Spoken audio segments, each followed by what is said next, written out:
Hi అండి, welcome to GH diaries. ఇప్పుడు మనం ఈజీగా అయిపోయే ఆంధ్ర స్టైల్ రొయ్యల కర్రీని ప్రిపేర్ చేసుకుంటున్నామండి. ముందుగా రొయ్యల్ని నీట్గా వాష్ చేసుకొని పక్కన పెట్టుకోవాలి. ఆ తర్వాత ఆనియన్స్ని చిన్న చిన్నగా పీసెస్గా కట్ చేసి పెట్టుకుని, అలాగే పచ్చిమిర్చిని కూడా కట్ చేసుకుని పక్కన పెట్టుకోవాలి. ఇప్పుడు స్టవ్ మీద ఒక ప్యాన్ పెట్టుకుని ఆయిల్ వేసుకుని ఆయిల్ హీట్ అయ్యాక మనం ముందుగా కట్ చేసి పెట్టుకున్న ఆనియన్ పచ్చిమిర్చిని యాడ్ చేసుకోవాలి.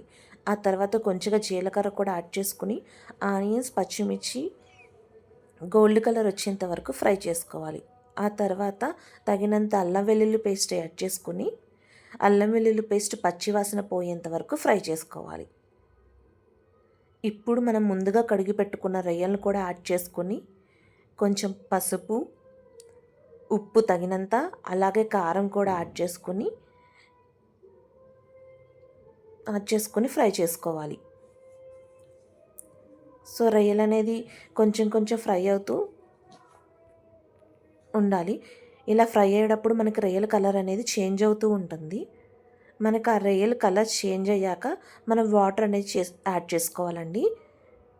ఇప్పుడు నేనైతే ఫ్రై చేస్తున్నాను.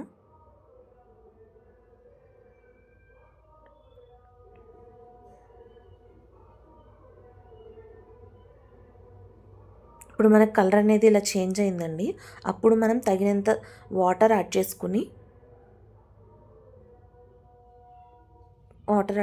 కర్రీని కుక్ చేసుకోవాలండి. ఒక 10 to 15 మినిట్స్ మనకి కర్రీ రెడీ అయిపోతుందండి, గ్రేవీ రెడీ అయిపోతుంది. సో 10 to 15 మినిట్స్ వరకు మనం కర్రీని కుక్ చేసుకోవాలి. ఫైనల్గా నా గ్రేవీ కన్సిస్టెన్సీ అయితే ఇలా వచ్చిందండి.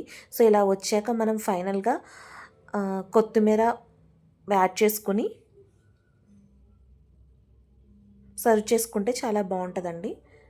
సో ఇది ఈజీగా అయిపోయే మెథడ్ అండి. ఎవరైనా ఇది ఈజీగా ప్రిపేర్ చేసేసుకోవచ్చు.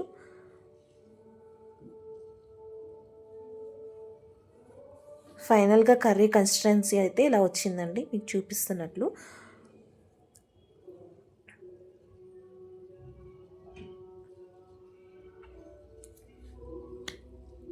థ్యాంక్ యూ ఫర్ వాచింగ్ అండి. Please like, share and subscribe my channel GH diaries.